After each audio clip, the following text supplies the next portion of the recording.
Apa lo pernah punya masalah sama teman lo? Apa lo satu circle dengan orang toksik? Entah itu pacar, sahabat, keluarga, dan lainnya. Apa lo adalah seorang pendiam? Apa yang harus dilakukan ketika bertemu dengan orang baru? Gimana sih memulai pembicaraan dengan orang baru supaya mereka nyaman dengan topik pembicaraan lo? Gimana sih supaya gue sabar dalam menghadapi masalah hubungan manusia? Gimana sih supaya gue cepat dapat solusi dalam sebuah pembicaraan atau pertemanan? Gimana sih biar lo dapet temen yang benar-benar setia? Gimana sih caranya supaya lo dihargai dan dipuji orang lain? Gimana sih caranya supaya orang-orang jadi pengikut lo, nyaman dengan lo dan menganggap lo sebagai teman terbaik di dunia? Gimana sih supaya gue menjadi manusia yang berkualitas dan memiliki karisma yang tinggi?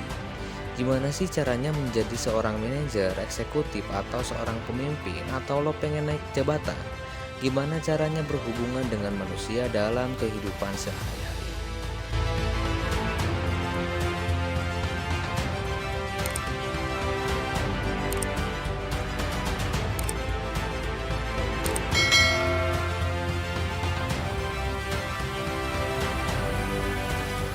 Jika pertanyaan-pertanyaan tadi ada dalam benak lo, fix lo berada pada kebiasaan mental yang buruk. Sebuah survei yang dilakukan selama 2 tahun dan berakhir di Meriden, Connecticut, Amerika, yang dilakukan oleh University of Chicago dan YMCA School untuk menentukan minat apa yang ingin dipelajari oleh orang dewasa. Terus, apa yang ingin dipelajari sama orang dewasa? Hasil survei itu mengungkapkan bahwa kesehatan merupakan minat paling utama orang dewasa dan yang kedua adalah hubungan antar manusia. Gimana supaya orang-orang suka sama lo dan gimana cara memikat orang lain dengan cara berpikir lo. Dan saat ini, kesehatan dan hubungan antar manusia sudah menjadi kebutuhan utama dari dulu sampai saat ini. Siapa sih orang yang gak mau sehat? Makanya itu jadi minat utama yang ingin dipelajari orang-orang. Dan minat yang kedua, hubungan antar manusia. Siapa sih orang yang gak mau punya hubungan baik dengan orang lain? Siapa sih yang gak mau menjadi orang yang berguna bagi orang lain? Siapa sih yang gak mau menjadi manusia yang berkualitas? Entah itu di pekerjaan lo, di kampus, sekolah, di keluarga, di sebuah organisasi atau lingkungan lo. Dan gue jamin 100% kalau lo jadi orang yang belajar memahami hubungan antar manusia, lo bakal jadi orang yang dicari dan dibutuhkan cuy.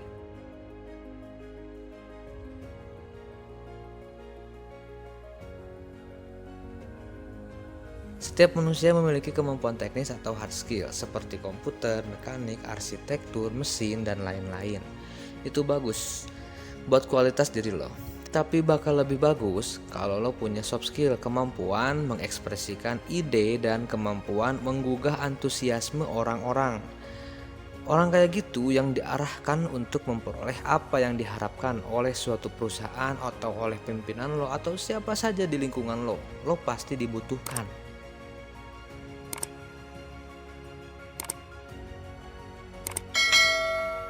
Pernah nggak lu belajar pelajaran self-improvement atau pengembangan diri di sekolah atau di bangku kuliah? Kayaknya nggak pernah nemu ya, dan nggak akan pernah diajarin oleh guru atau dosen. Padahal self-improvement ini sangat berguna banget di kehidupan kita seperti yang gue bahas di awal tadi. Menurut survei bahwa minat kedua manusia itu adalah hubungan antar manusia. Nah, di sini gue bakal bahas sedikit demi sedikit mengenai seni berteman dengan baik dan cara mempengaruhi orang lain. Kalau menurut lo ini gak berguna, gak penting, dan lo udah punya soft skill yang lebih hebat atau lo bete, bosen dengerin video ini, lo tutup aja. Mulai dari saat ini juga. Dan cari video yang lo pengen. Oke? Stop mulai dari sekarang. Yang masih pengen lihat video ini, semoga apa yang gue bahas bermanfaat buat lo. Referensi video ini gue buat dari beberapa buku yang gue baca dan dari pengalaman gue sendiri. Di sini gue tidak menggurui, gue sama lagi belajar dan melatih diri dari apa yang pernah gue baca dan mengingat kembali dari apa yang pernah gue alamin. Ada satu syarat penting untuk memperoleh manfaat dari apa yang akan gue bahas, yaitu hasrat belajar yang dalam cuy. Penuh semangat dan hati yang kokoh untuk meningkatkan kemampuan lo yang berurusan dengan manusia. Lo bisa ulang lagi video ini dari awal, dengarkan secara seksama dan pahami apa yang gue bahas. Lebih bagus lo tulis apa yang menurut lo penting. Dan terakhir, kalau lo pengen nguasain prinsip-prinsip yang lo pelajarin di sini, lo harus mulai menerapkannya di setiap kesempatan, cuy. Ada banyak hal yang pasti lo dapat dari video ini, dan gue yakin itu pasti lo dapat jika lo menerapkannya dengan baik. Yang pertama, mengeluarkan lo dari kebiasaan mental yang buruk, memberi gagasan, visi, dan ambisi baru. Yang kedua, meningkatkan popularitas lo. Yang ketiga, memikat orang lain untuk mengikuti cara berpikir lo. Yang keempat, meningkatkan kemampuan lo untuk menyelesaikan suatu permasalahan. Yang kelima, menjadikan lo sebagai pembicara yang lebih baik. Yang keenam, menjadikan lo manajer eksekutif atau pemimpin yang lebih baik dan dapat memperoleh penghasilan yang lebih besar. Yang ketujuh, membangkitkan antusiasme orang-orang yang ada di sekitar lo.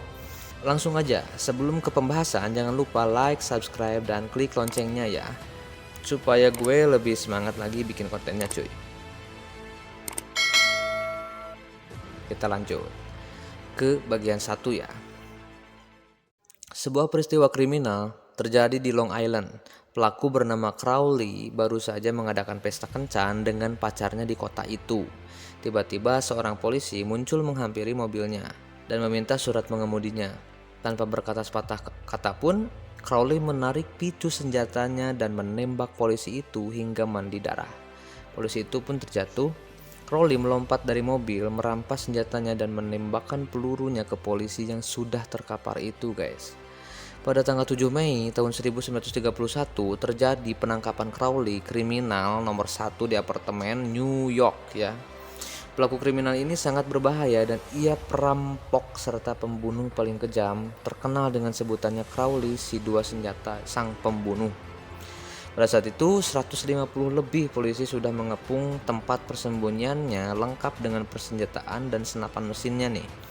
Polisi memancing Crowley dengan gas air mata. Lebih dari 1 jam area pemukiman New York dipenuhi suara letusan senjata antara Crowley dan polisi yang baku tembak ini, cuy. Luka-luka tembakan Crowley mengalir ketika Crowley menulis sepucuk surat yang ditujukan kepada orang-orang yang menangkap Crowley. Isi surat itu adalah, "Di balik pakaianku ada sebuah hati yang letih, hati yang baik yang tidak ingin melukai siapapun."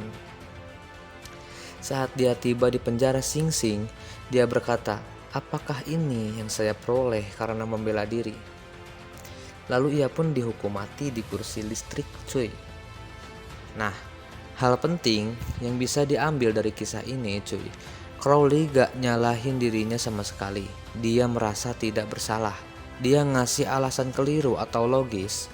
Alasan itu selalu membenarkan tindakan-tindakan negatif seperti antisosial, dan dia juga dengan keras berpendapat bahwa dia tidak patut untuk dipenjara. Dari sekian banyak orang-orang kriminal yang terkenal di seluruh dunia seperti Al Capone, Dutch School, dan lainnya, mereka sama sekali gak nyalahin dirinya sendiri, gak pernah nyalahin dirinya sendiri, tidak mengkritik dirinya sendiri, cuy. Lalu kenapa orang itu tidak mengkritik dirinya sendiri? Tidak peduli betapa salahnya apa yang sudah dilakukannya. Oke, Pix. Hal yang paling sulit dilakukan oleh manusia adalah mengakui kesalahan dan meminta maaf, cuy.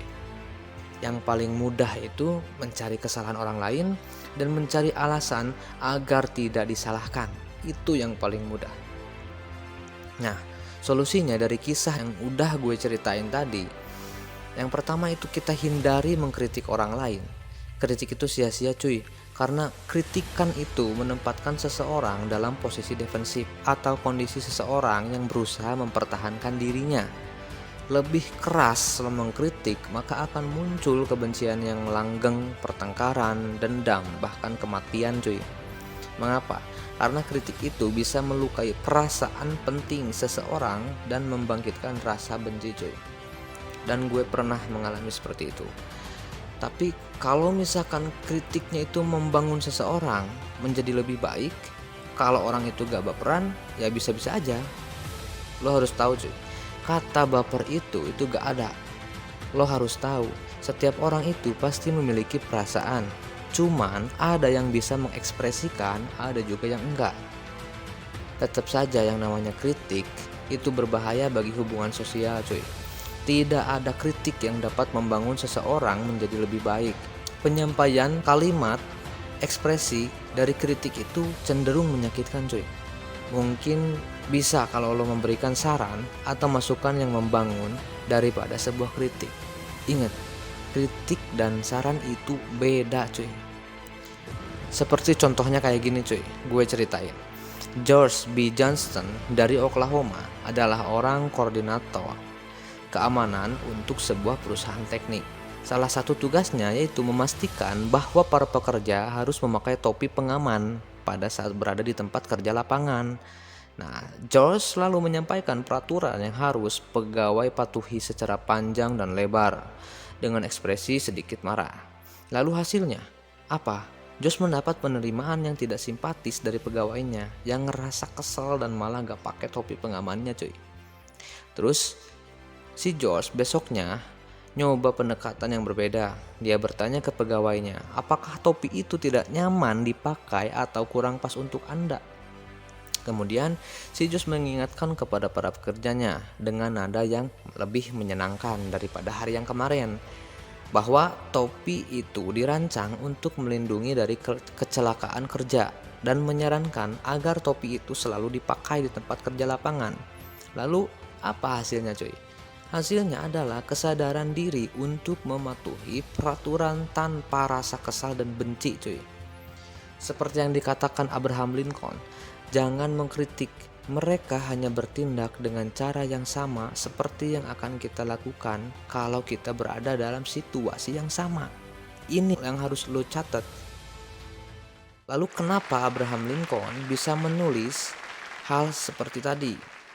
Karena dia pernah mengalami suatu peristiwa cuy, ketika peperangan terjadi di Gettysburg pada tahun 1863. Gue ceritain, kala itu Lee adalah musuh dari Jenderal Meade, prajurit dari Lincoln. Lee dan pasukannya terjebak dalam perangkap dan tidak bisa melepaskan diri karena sungai di depannya banjir besar disertai guntur cuy. Dan ini kesempatan emas bagi Lincoln untuk menangkap pasukan Lee dan mengakhiri perang. Lalu Lincoln memerintahkan Jenderal Meade agar menyerang. Namun apa yang dilakukan Jenderal Meade cuy? Dia menolak mentah perintah dari presidennya. Dan Lincoln pun marah besar, namun tidak pernah ia ungkapkan kepada Jenderal Meade.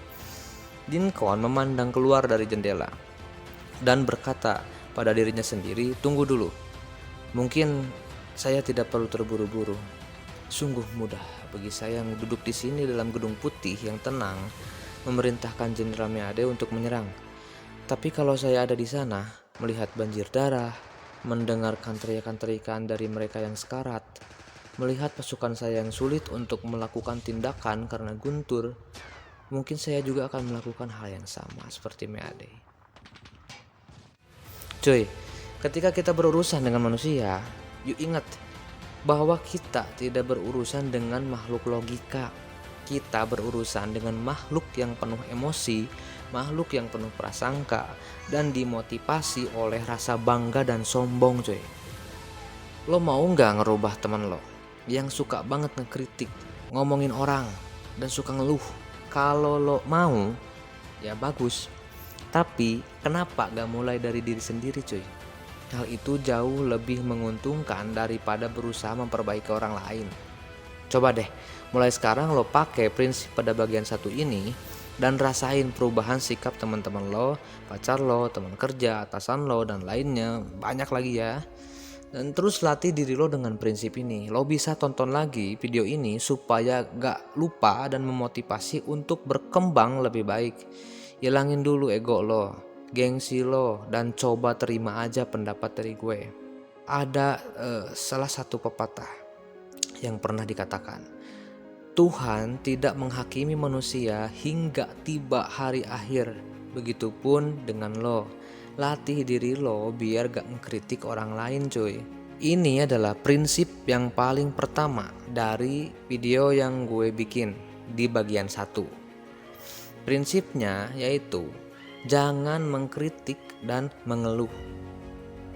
Hanya itu saja cuy di bagian ini. Gue bakal lanjutin di bagian keduanya ya. Sampai jumpa di bagian 2. Salam lara reda, semoga laramu reda. Bye.